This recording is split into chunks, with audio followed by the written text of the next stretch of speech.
ओम शांति। 21 जनवरी 1971। सिर्फ एक शब्द ऐड करो, अटेंशन। फिर यह बहुरूप एक ही संपूर्ण रूप बन जाएगा। इसलिए अब कदम कदम पर अटेंशन। सुनाया था कि आजकल सर्व आत्माएं सुख और शांति का अनुभव करने चाहती है, ज्यादा सुनने नहीं चाहती। अनुभव कराने के लिए स्वयं अनुभव स्वरूप बनेंगे, तब सर्व आत्माओं की इच्छा पूर्ण कर सकेंगे। दिन प्रतिदिन देखेंगे, जैसे धन के भिखारी भिक्षा लेने के लिए आते हैं, वैसे शांति के अनुभव के भिखारी आत्माएं भिक्षा लेने के लिए तड़पेंगी। अब सिर्फ एक दुख की लहर आएगी तो जैसे लहरों में लहराती हुई आत्माएं व लहरों में डूबती हुई आत्मा एक तिनके का भी सहारा ढूंढती है, ऐसे आप लोगों के सामने अनेक भिखारी आत्माएं यह भीख मांगने के लिए आएगी। कौन सी भीख? सुख शांति। तो ऐसी तड़पती हुई यह भिखारी प्यासी आत्माओं की प्यास मिटाने के लिए अपने को क्या करना है? भरपूर करना है। अपने को क्या करना है? संतोष भाई, अपने को क्या करना है? अतीन्द्रिय सुख व सर्व शक्तियों से भरपूर किया हुआ अनुभव करते हो। धीरे धीरे यह आवाज फैलेगा कि सुख शांति का अनुभव किसके पास मिलेगा? किसके पास? कि ब्रह्मा कुमार के पास का अनुभव ब्रह्मा कुमारियों के पास मिलेगा। भटकते भटकते कहाँ आकर आत्मा पहुंचेगी? आखिरी ठिकाने पर। आखिर ठिकाने पर भटकते भटकते कहाँ आके पहुंचेगी? असली द्वार पर अनेकानेक आत्माएं आकर पहुंचेगी। 21 जनवरी 1971। तो क्या सुना? अभी क्या करो? एक शब्द ऐड करो। कौन सा सब शब्द है वो? अटेंशन। फिर यह बहुरूप एक ही संपूर्ण रूप बन जाएगा। इसलिए अब कदम कदम पर अटेंशन। सुनाया था ना कि आजकल सर्व आत्माएं सुख और शांति का अनुभव करने चाहती है, ज्यादा सुनने नहीं चाहती। अनुभव कराने के लिए स्वयं क्या करो?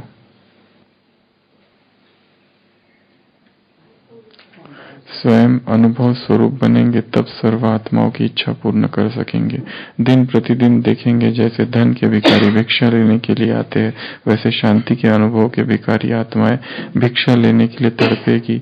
अब सिर्फ एक दुख की लहर आएगी तो जैसे लहरों में लहराती हुई आत्माएं, लहरों में लहराती हुई आत्माएं व लहरों में डूबती हुई आत्मा एक दिन का भी सहारा ढूंढती है, ऐसे आप लोगों के सामने अनेक भिखारी आत्माएं यह भीख मांगने के लिए आएगी। तो ऐसी तड़पती हुई यह भिखारी प्यासी आत्माओं की प्यास मिटाने के लिए क्या करो? अपने को अतीन्द्रिय सुख व सर्व शक्तियों से भरपूर किया हुआ अनुभव करते हो। धीरे धीरे आवाज फैलेगा कि सुख शांति का अनुभव ब्रह्मा कुमारियों के पास मिलेगा।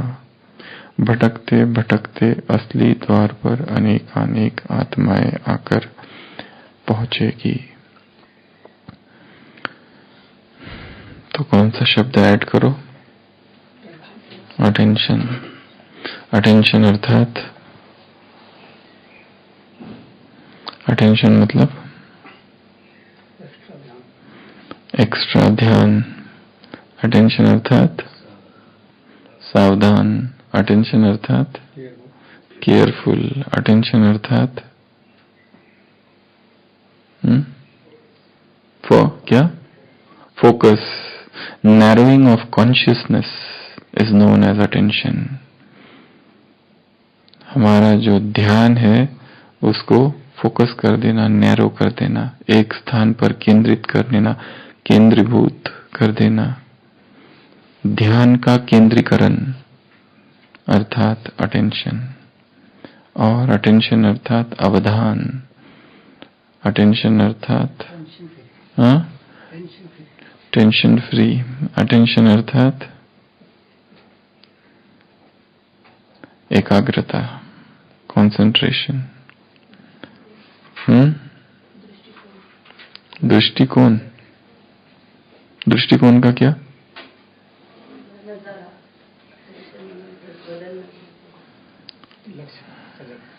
सजगता, लक्ष्य के प्रति सजगता, अलर्ट रहना। तो बाबा कह रहे हैं एक शब्द का एडिशन करो, वो शब्द है अटेंशन। किस चीज में अटेंशन की आवश्यकता है? ब्राह्मण जीवन में जो भी करेंगे उसके लिए अटेंशन की आवश्यकता है, और स्वयं को संपन्न बनाने में अटेंशन, और ज्ञान में अटेंशन, योग में अटेंशन, सेवा में अटेंशन, और धारणाओं में अटेंशन, मर्यादाओं में अटेंशन। मर्यादाएं जितनी बुद्धि में स्पष्ट है उतना श्रीमत का उल्लंघन कम होगा। जब व्यक्ति मर्यादाओं को थोड़ा सा भूलता है उस समय गलती होती है। यदि मर्यादाओं के प्रति सजग है तुरंत गलती नहीं होगी। जब मर्यादाएं विस्मृत होती है, नियम विस्मृत होते हैं, तब गलती होती है।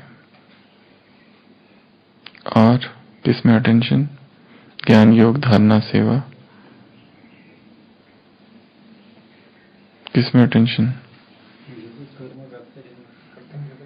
कर्तव्यों के प्रति, ड्यूटीज के प्रति अटेंशन। तो अनडिवाइडेड अटेंशन और डिवाइडेड अटेंशन, ऐसे दो शब्द है। एक है अटेंशन जो डिवाइड हो गया है, दूसरा है जो अटेंशन डिवाइड नहीं हुआ, खंडित और अखंडित। एक है डिवाइडेड अटेंशन और दूसरा है अनडिवाइडेड अटेंशन। तो हमारा ध्यान कभी भी खंडित ना हो, या जो भी कार्य किया जाए वो फुल अटेंशन से किया जाए, उसके लिए क्या करना चाहिए? चाहे वो ज्ञान हो, चाहे वो धारणा, सेवा, योग, कुछ भी। क्या करे? How to increase attention span. अपना अटेंशन स्पैन कैसे बढ़ाया जाए? एक तो अटेंशन स्पैन अर्थात एक चीज में एकाग्र कितना समय व्यक्ति हो सकता है। जैसे एक बच्चा है, उसको कुछ किताब, एक पोएट्री दी पढ़ने के लिए, और उसको कहा कि ये पोएट्री पढ़ो और उसको याद करो, पर उसका अटेंशन स्पैन ही नहीं है। वो एक एक मिनट में कुछ और करता है। उसको कहा तुमको आधा घंटा इधर ही बैठना है, पर वो बैठ नहीं पाता है। उसकी बुद्धि कुछ कुछ करेगा, डब्बा खोलेगा, चीज कुछ देखेगा, इधर इधर जाएगा, उधर जाएगा, बुक आगे पीछे करेगा, कुछ तो करेगा। अटेंशन स्पैन बहुत कम है। ऐसे जो बच्चे होते हैं उनको अटेंशन डेफिसिट सिंड्रोम, ऐसे बच्चों की बहुत सारी बीमारियां भी है कि जिसमें अटेंशन स्पैन बहुत कम होता है। कुछ कुछ बच्चों का एक मिनट भी स्थिर नहीं बैठते, एक मिनट भी स्थिर नहीं। यहां से वहां, वहां से वहां, वहां से वहां, वहां से वहां, ये करेंगे, वो करेंगे, ऐसा करेंगे, वैसा करेंगे। एक मिनट के लिए भी स्थिर नहीं रह सकते। हाँ, और वो थकते भी नहीं है, थकते नहीं है बिल्कुल। एक मनोवैज्ञानिक था और जिसका बच्चा इतना शरारती था, इतना शरारती था एकदम छोटा सा था, परंतु बिल्कुल भी रुकता नहीं था, तोड़ फोड़ तोड़ फोड़।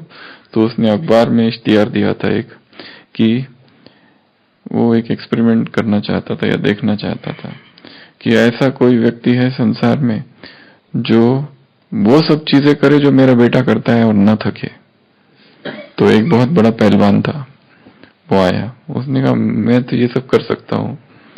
तो उसको और उसके बेटे को छोड़ दिया। उसका काम था कि जो जो बेटा करेगा उस पहलवान को वो करना है बेटे को फॉलो करना है।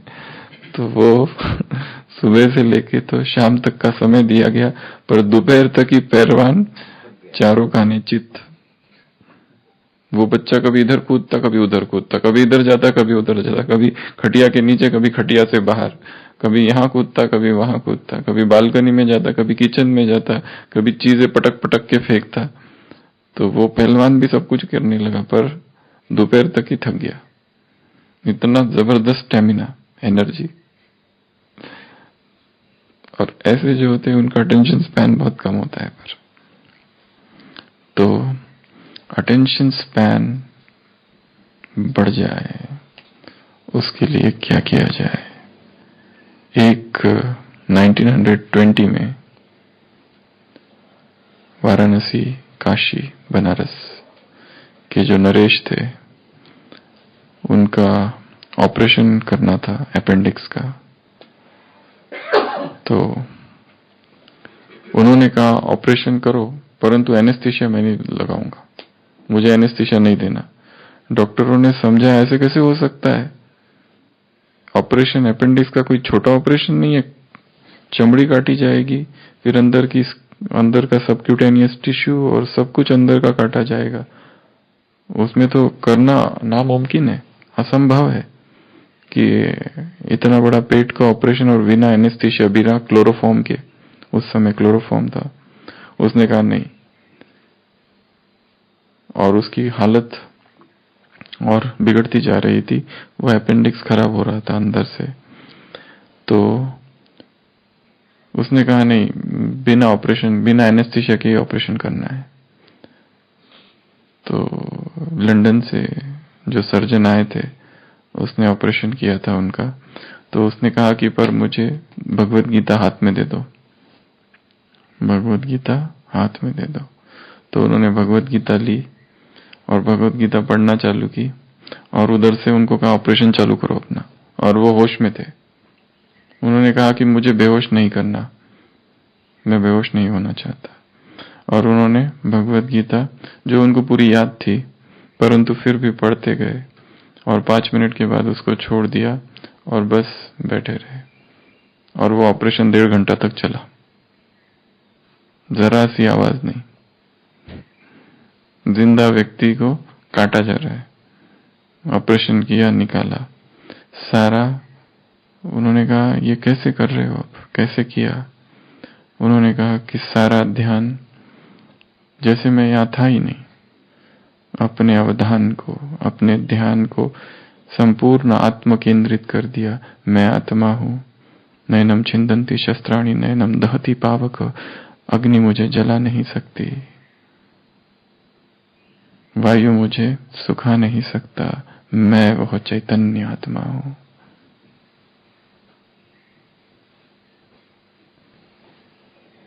शस्त्र मुझे भेद नहीं सकते, पानी मुझे गीला नहीं कर सकता। केवल इसका चिंतन करते रहे कि मैं देह नहीं, आत्मा हूं। ऑपरेशन चालू रहा, ऑपरेशन पूरा हुआ, और वो इतना डिटैच, अटेंशन को देह से निकालकर जो देह नहीं है उस तत्व पर केंद्रित कर दिया। तो क्या किया जाए जिससे अटेंशन स्पैन बढ़ जाए? क्या क्या किया जा सकता है? एक शब्द की एडिशन करो, अटेंशन। तो क्या करेंगे?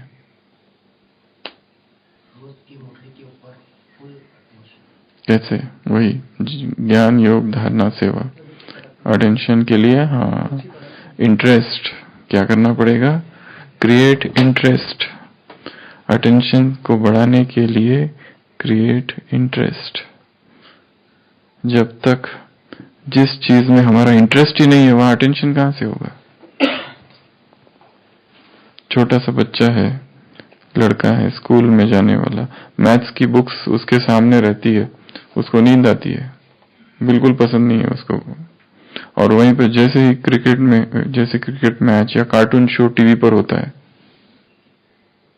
तो उसको कितना इंटरेस्ट है उसमें, कार्टून देखने में। हाँ, हम लोग हॉस्पिटल में राउंड्स लेते हैं तो पेशेंट्स के रिलेटिव्स के साथ छोटे छोटे बच्चे होते हैं, राउंड्स जब जाते हैं तब टीवी देखते रहते हैं बच्चे, और जब हम बीच में आ जाते हैं तो उसको इतना डिस्टरबेंस होता है, इधर हटा हटा के देखता है वो, उसको इतना इंटरेस्ट है। छोटा भीम और क्या क्या वो है ना सारे कार्टून बहुत इंटरेस्ट होता है उसको, जरा भी उसको सहन नहीं कर सकता है, ये आ गए बीच में खड़े हो गए, उसका पूरा मजा किरकिरा हो गया, वो ऊपर चढ़ के इधर उधर से देखता है क्योंकि उसका सारा फोकस वहां पर है। तो सबसे पहले अटेंशन के लिए क्या चाहिए, इंटरेस्ट। दूसरा तो इंटरेस्ट को बढ़ाना है, किस में इंटरेस्ट को बढ़ाएंगे, योगी बनने में इंटरेस्ट बढ़ाना है, ज्ञानी तो आत्मा बनने में इंटरेस्ट बढ़ाना है, नई नई पॉइंट्स ढूंढने में इंटरेस्ट बढ़ाना है। कल की मुरली रात्रि क्लास, बाप तुमको गुह्य गुह्य बातें समझाते हैं, ये पढ़ाई रेगुलर पढ़नी है, एक दिन भी मिस ना हो, अगर मिस हो गई तो फिर काम, ऐसी ऐसी नई पॉइंट्स होती है, एक पॉइंट भी मिस हो गई तो बहुत बड़ा नुकसान है। मुरली की एक लाइन भी मिस ना हो, नॉट अ सिंगल लाइन, कि ऐसी लाइन पावरफुल आ गई और हमने मिस कर दी, और वो लाइन में इतनी पावर भरी थी। तो मुरली में इंटरेस्ट जनरेट करना है। कैसे करेंगे, ये सोचना कि आज कौन सी नई पॉइंट आती है, ताक में रहना है। जैसे शिकारी होता है ना, जैसे ही पक्षी दिखा कि मारा, वैसे ही कौन सी नई पॉइंट आती है बिल्ली की ऐसी करती है, तो कौन सी नई पॉइंट आती है, कहां आती है, क्या अर्थ हो सकता है उसका, कैसी सूक्ष्मता उसमें हो सकती है। एक एक बात इतनी सूक्ष्म है मुरलियों में, उस एक एक पॉइंट को धारण करना वही शक्ति का एकमात्र स्रोत है।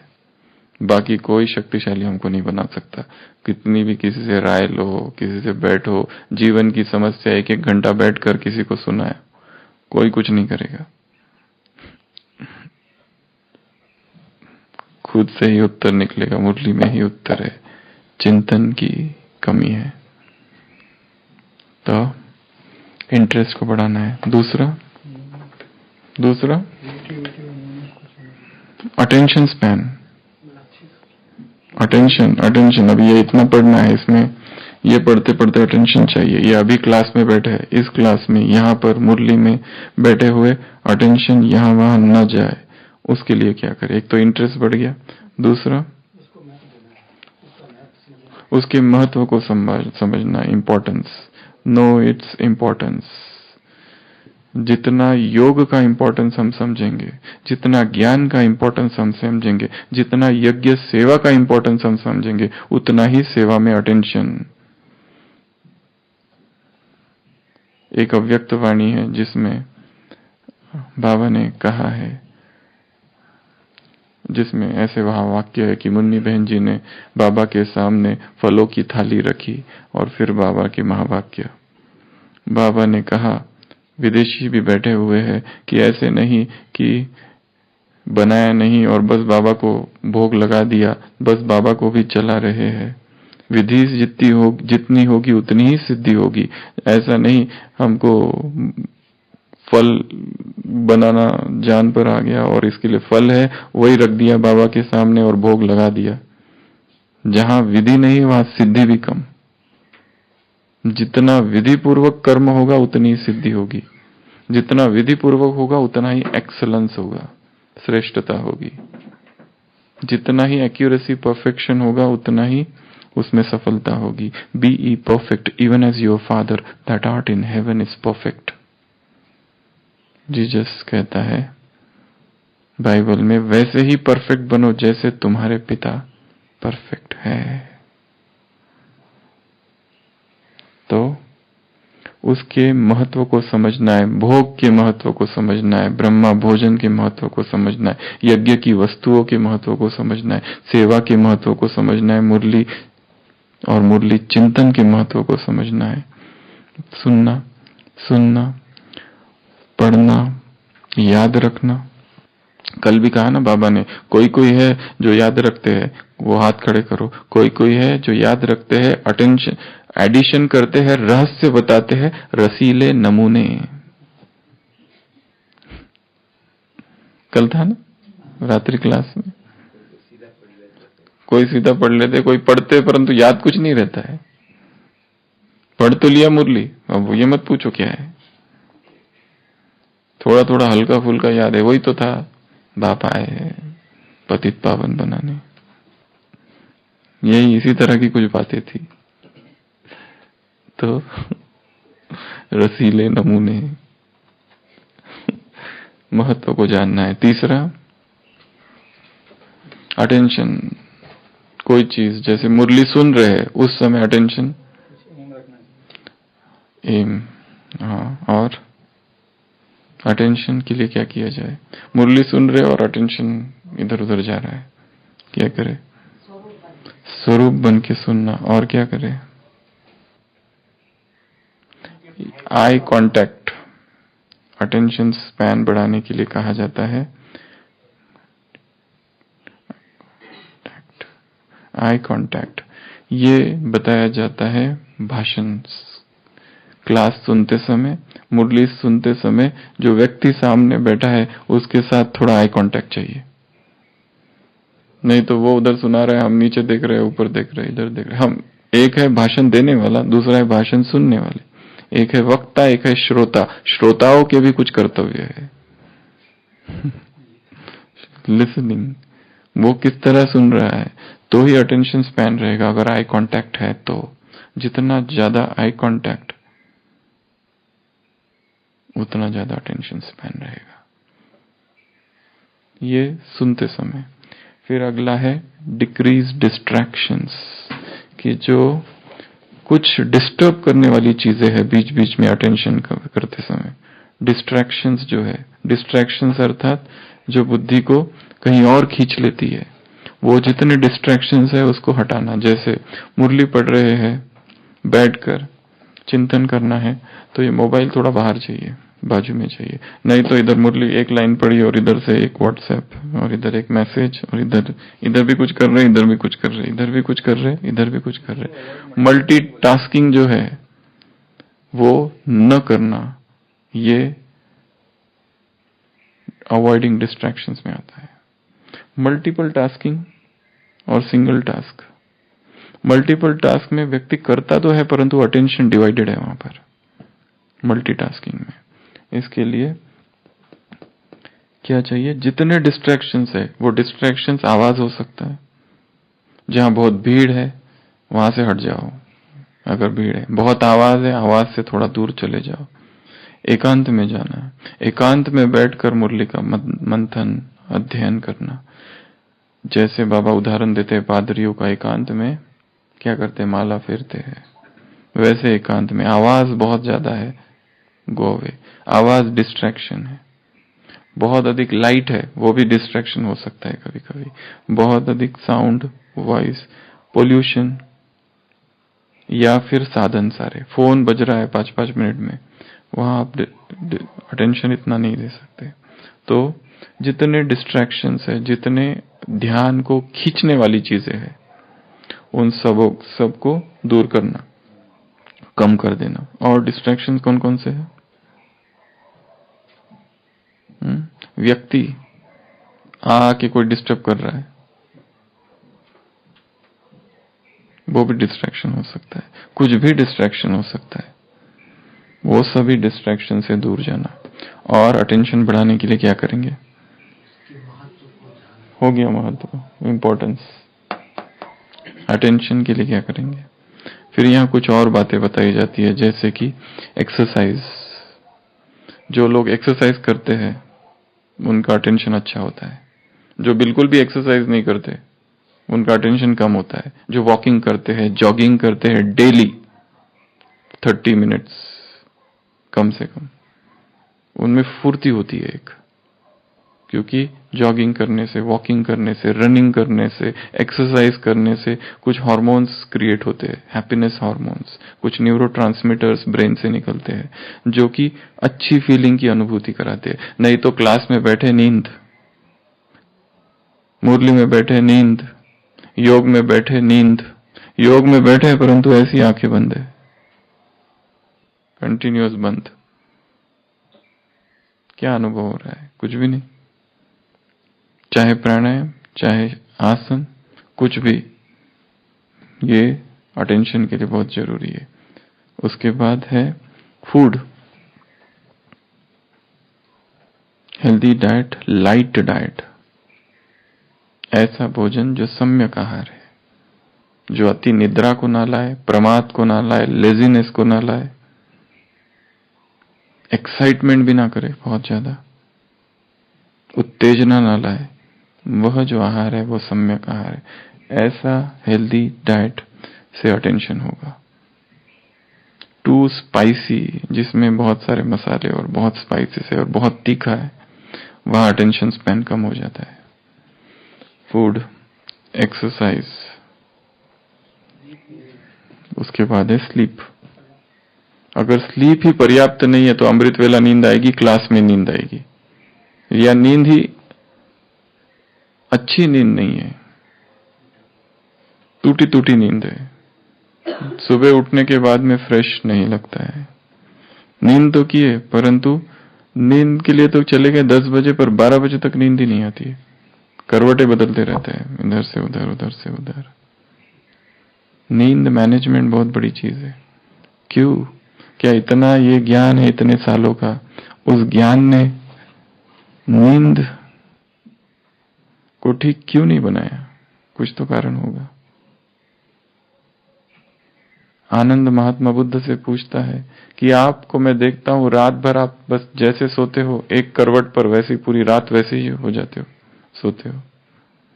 अगर इस करवट में सोए तो पूरी रात वैसे ही, उस करवट में सोए तो पूरी रात वैसे ही, जरा भी नहीं हाथ हिलता। आप क्या रात में भी सोते समय भी जागे रहते हो? हमें तो पता ही नहीं चलता कहां सोते हैं, सोए कहां से और उठे कहां से। सोए समय कितना पूरा गोल गोल ही घूम जाते हैं, कोई तो चक्कर लगा देते, पता नहीं चलता है। उन्होंने, आनंद कहता है, आप कई बार आपने देखा होगा महात्मा बुद्ध का सोता हुआ भी चित्र है, ऐसे बस एक ही करवट में ऐसे बैठे हुए हैं और वैसे ही है। तो आप करवट नहीं बदलते, कुछ भी नहीं करते। वो कहते हैं मेरा मन इतना शांत हो गया है कि अब मुझे करवट बदलने की आवश्यकता। करवटें वो बदलता है जो अशांत है। जो जितना अशांत वो उतने अधिक करवटें बदलता है रात भर, और जो जितना शांत वो नींद भी योग निद्रा है। फिर वहां पर वो नींद में भी जागरण है। नींद कर रहा है कि नहीं कर रहा है, ये भी प्रश्न है। क्योंकि आत्मा को नींद की आवश्यकता नहीं है, शरीर को आराम की आवश्यकता है। हाँ, आराम का एक साधन नींद है, परंतु वही आराम यदि बिना नींद के भी हो जाए तो फिर नींद की आवश्यकता ही नहीं है। बाबा कहते हैं अशरीरी अवस्था में तुम कहां पे भी चले जाओ थकोगे नहीं। क्यों? आत्मा, इसका मतलब थकान का कोई और कारण है।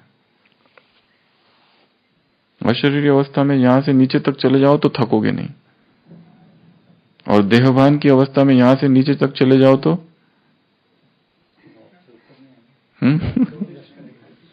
2 दिन रेस्ट अगले।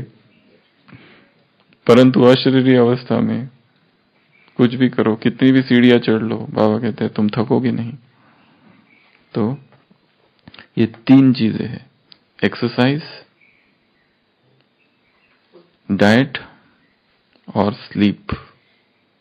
ब्राह्मणों के जीवन में एक्सरसाइज शायद छूटती जा रही है, वॉकिंग कम है, टाइम नहीं है, सेवाएं बहुत है, एडजस्ट नहीं हो रहा है रूटीन। वो कहते हैं हम तो बहुत फिट है, हमारा ना वजन ज्यादा है ना कम है, ठीक ठाक है। तो ये तो कोई कारण नहीं है। एक्सरसाइज के अपने स्पिरिचुअल बेनिफिट्स है, माइंड को फ्रेश रखता है। तो ये 3, तो ये सारे अटेंशन लाने की विधियां है। तो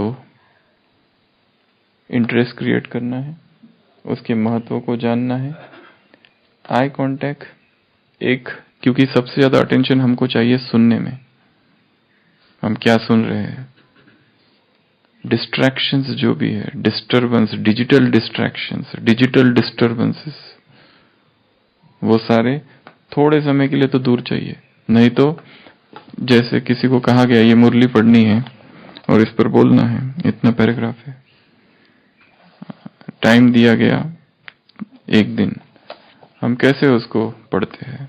एक बार पढ़ा, दूसरी बार पढ़ा, लिखा, याद किया, क्या किया उसका?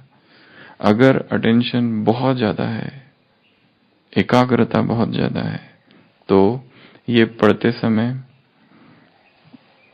ये जितना है उससे भी परे जो चीजें हैं इससे जुड़ी, वो बुद्धि में आएगी। अगर अटेंशन नहीं है तो एक लाइन पढ़ी और दूसरी लाइन पढ़ते पढ़ते पहली लाइन भूल गई, वो उससे क्या कनेक्शन है ये छूट रहा है। अटेंशन अर्थात ये पूरा जो पढ़ रहे हैं वो एक हो गया है। अटेंशन अर्थात ये जो पूरा पढ़ा और ये जो पढ़ा, इसका उधर जो पहले पढ़ा था उसके साथ क्या कनेक्शन है, ये लिंक हो गया। जितना अधिक अटेंशन उतना ग्रास्प अधिक व्यक्ति कर सकता है। और फिर धीरे धीरे ऐसे ऐसे नहीं पढ़ते हैं। कैसे पढ़ने लगता है? ऐसे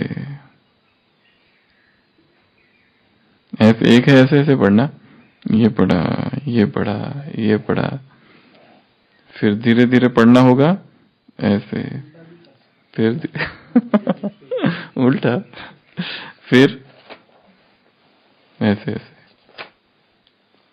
यहाँ ये है, यहाँ ये है, यहाँ ये है। लाइन नहीं, शब्द नहीं, लाइन की लाइन, लाइन नहीं, पैराग्राफ के पैराग्राफ, पैराग्राफ के पैराग्राफ एक साथ। तो अटेंशन एंड कंसंट्रेशन। दूसरी बात यहां कही अनुभव।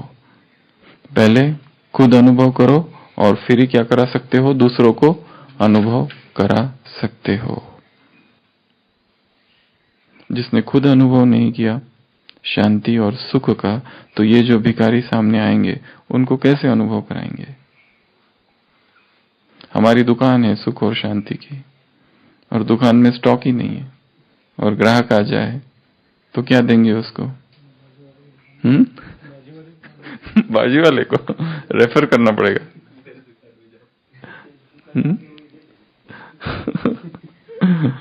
अनुभव बहुत सूक्ष्म चीज है, और अनुभव के लिए बहुत त्याग चाहिए, बहुत तपस्या चाहिए। अध्यात्म के छोटे छोटे अनुभवों के लिए बड़ी तपस्या चाहिए। तभी बात है, इतने सस्ते और इतने सहज नहीं है कि सेंटर से आके डायमंड हॉल में चले गए, बाबा सामने बैठे हैं और बाबा के सामने भी पहुंच गए, टोली भी ले ली बाबा के हाथ से, बाबा की दृष्टि भी ले ली और अनुभव हो गया। जरूरी नहीं है।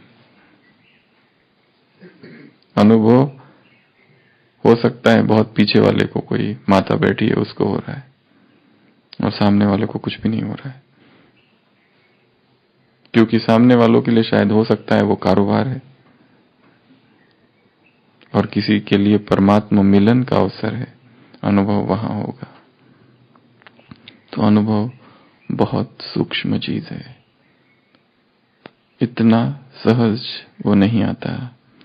हम एक कविता पढ़ रहे थे, ये कविता मराठी की है, कविता कहो या अभंग। आनंदाचे डोहे आनंद तरंग, आनंदची अंग आनंदाचे। कल बाबा ने कहा था मौजो, परसों कहा था संडे की मुरली, मौजों का ये युग है, मौजों के नजारे है। संत बता रहा है ये जो परमात्मा है ये डोही अर्थात जैसे कि एक झील है, पॉन्ड, एक लेक, किसकी? आनंदा से। उसकी तरंगे भी आनंद ही आनंद है, सब कुछ आनंद है। काय सांगो झाले काही चियाबाही, पुढे चाले नाही आवडीने।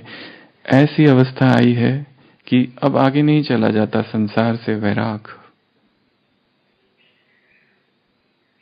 ऐसी अवस्था आ गई है कि यहां जो भी दिखाई दे रहा है इसमें कोई इंटरेस्ट नहीं है।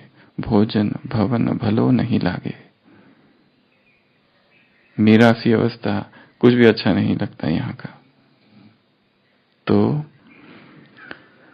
गर्भाचे आवडी मातेचा डोहड़ा, तेथीचा जिव्हाळा तेथे बिंबे। जैसे माँ है, उसके गर्भ में बच्चा है और बच्चा जो चाहता है वो माँ में प्रकट होता है। उसी तरह वो लिखता है, तुका मने तैसा ओतला से ठसा, अनुभव सरिसा मुखा आला। मेरे भी मन हृदय में जो भी इच्छाएं है वो मुख से प्रकट हो रही है। जैसे माँ के गर्भ में बच्चा है और बच्चा जो भी इच्छा करता है, तेथी से जीवाड़ा तेथे बिंबे। माँ के गर्भ के बच्चा जो चाहता है वो माँ के हृदय में प्रकट होती है वो इच्छा। ऐसा उदाहरण दिया है। गर्भाचे आवडी मातेचा डोहडा, तुका मने तैसा ओतला से ठसा, अनुभव सरिसा मुखा आला। अनुभव ऐसी चीज है कि मेरे हृदय में वो अनुभव हुआ है, हृदय ने अनुभव किया है, अब वो अनुभव रोक नहीं सकता। कितना भी मैं उसको रोकूं वो मुख से निकल ही रहा है। वो अनुभव इतना प्रगाढ़ है, इतना सघन है कि अब शब्दों द्वारा प्रकट हो रहा है। इसके लिए जितने संत हैं उनके शब्दों में छोटे से शब्द है पर कितना प्रभाव है, कितना जादू है। क्योंकि कहां से आ रहे हैं शब्द? हृदय से आ रहे हैं, अनुभव से आ रहे हैं। अनुभव की अथॉरिटी है क्योंकि आत्मा ने अनुभव किया है उस परमात्मा प्रेम को, उस वैराग को अनुभव किया है। अब वो रोका नहीं जा रहा है, इसके लिए बाहर प्रकट हो रहा है। इतना भर गया है कि बाहर आ रहा है। फिर वहां शब्द अपने आप जुड़ते हैं। शब्दों को जोड़ने की आवश्यकता नहीं। शब्दों में क्या बोला जाए क्या नहीं बोला जाए ये नहीं सोचना पड़ता है। तब तो भाषा का जैसे आह्वान, जैसे मराठी में ही संत ज्ञानेश्वर ज्ञान इतना अंदर भरा है, आह्वान कर रहे, ये मराठी चिया नगरी ब्रह्म विद्येचा सुकाळ करी। वो कहते हैं कि हे परमात्मा ज्ञान या ब्रह्म विद्या, मराठी की नगरी में तू प्रवेश कर। इस भाषा की नगरी में, भाषा मुझे पता नहीं क्या बोलना, कैसे बोलना, शब्द मेरे पास नहीं है। ये मराठी चिया नगरी ब्रह्म विद्येचा सुकाळ करी, घेणे देणे सुखची वरी, ओ देही या जगा। मुझे संसार की आत्माओं को देना है वह ब्रह्म ज्ञान, वह परमात्मा ज्ञान। हे, उस ज्ञान का ही आह्वान किया जा रहा है। हे ज्ञान तू प्रकट हो इस नगरी में। तो शब्द अपने आप आएगा। कब? जब अनुभव हुआ है आत्मा को। फिर शब्द सेकेंडरी है, experience is the primary. Swami Vivekananda ने कहा है, words are secondary, it's the thought that travels fast. All words are secondary details. शब्द जो है 2 नंबर पर है, फर्स्ट है एक्सपीरियंस। तो जहां अनुभव हो जाए किसका? सुख का, शांति का। किसका? कि मैं आत्मा शांत स्वरूप हूं। बहुत ज्यादा लंबा चौड़ा योग करने की आवश्यकता नहीं, केवल आत्मा के जो 7 गुण है उस एक एक गुण का गहरा अनुभव, सुख स्वरूप हूं, बस। फिर यहां आत्मा यहां से निकलकर वहां जा रही, ये कर रही, ये सब एक तरफ। केवल 7 गुणों का 7 गहरे अनुभव। एकांत में जाओ, बैठो और अनुभव करो। किस बात का अनुभव? एक छोटा सा संकल्प, आत्मा अविनाशी है, बस, कि मैं आत्मा अविनाशी हूं। शस्त्र मुझे काट नहीं सकते, हवा मुझे स्पर्श नहीं कर सकती, पानी मुझे गीला नहीं कर सकता, अग्नि मुझे जला नहीं सकती। एक ही संकल्प, मैं अमर अजर अविनाशी आत्मा हूं। यह इतना काफी है, फिर बाकी सब ज्ञान का विस्तार है। तो अपने अटेंशन स्पैन को बढ़ाना है। एक, ये आज का काम, मुरली सुनेंगे फुल अटेंशन से, ऐसी उसको सुनो, ऐसी उसको सुनो कि शब्द अंकित हो जाए। नंबर 1 भस्मासुर, नंबर 1 अजामिल कौन है? आशीष भाई, और अजामिल कौन है?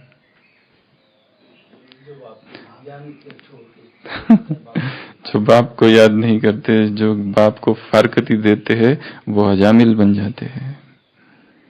ऐसे ऐसे बाबा कल से अजामिल को याद कर, इसको भस्मासुर को याद कर रहे हैं, वो भस्मासुर बन जाते हैं। तो मुरली से चुनिंदा या ऐसे कुछ पावरफुल लाइन, वाक्य उठा लेने हैं। शरणागति, शरणागति अर्थात क्या? कौन कौन शरण आए थे आज तक भगवान की, और जब शरण आना अर्थात क्या? रेफ्यूजी अर्थात क्या? बाबा ने कहा तुम रेफ्यूजी हो, शरणागत आए हो बाप की। शरणागत अर्थात अब क्या? कौन शरणागत आता है? जिसका कोई नहीं। कौन शरणागत आता है? जो बेघर है, बेसहारा है। कौन शरणागत आता है? असहाय है, निरीह है, दुखी है, उदास है, जो हैरान है, परेशान है। ऐसे जो आत्मा है वो शरणागत आते हैं। और शरणागत आने के बाद संपूर्ण समर्पण, जैसे वो साष्टांग दंडवत करते हैं ना भक्ति मार्ग में, करके देखा है किसी ने? करके देखना बाबा के सामने, ट्रांसलाइट के सामने ट्रांसलाइट, बाबा के ट्रांसलाइट के सामने देख लेना, कोई नहीं है कमरे में, थोड़ा शरणागत होके देखना कि बस अब तुम ही सब कुछ हो। जैसे द्रौपदी की अवस्था है, सबको इसको पुकारा, उसको पुकारा, इसको पुकारा, कोई काम में नहीं आया। आखिर में हे गोविंद बस तुम ही हो, कहां हो? तो वो जो फिजिकल पोस्चर जो है ना, वो भी बहुत काम करता है। भक्ति मार्ग में ऐसे ही साष्टांग दंडवत नहीं करते, दंडवत करके देखो, सुकून मिलता है एकदम देहभान तोड़ देता है और सुकून मिलता है एकदम, ऐसे लगता है बस अब तू ही है। हाँ, कोई कोई वो हरे कृष्णा में आड़ा दंडवत करते, सीधा नहीं, मतलब यहां पर मूर्ति है श्री कृष्ण की, तो ऐसे बाजू में दंडवत, ऐसे देखा है हमने कई बार। महानुभाव पंत काले कपड़े पहनते हैं तो दंडवत, वो बात भी करते हैं एक दूसरे से, तो दंडवत, ऐसे बात करते ना, दंडवत। जैसे हम ओम शांति, वो हरे कृष्णा, कोई राधे राधे, तो वो लोग दंडवत बात करते हैं, दंडवत। देव राखो तो अलग अलग उपासनाएं हैं, परंतु शरणागति अर्थात मैं शरण आया हूं, शरण कमल मैं तेरी, सारे मोह विराग हुए, सारे राग विराग हुए हैं। सुंदर सा भजन है, अम्बे शरणगत मैं तेरी। तो एक है अटेंशन, दूसरा है अनुभव, और तीसरा आज की मुरली से है शरणागति। बाबा हम आपकी शरण आए हैं, सब कुछ तुम्हारा। इस पर आज चिंतन करना है। ओम शांति।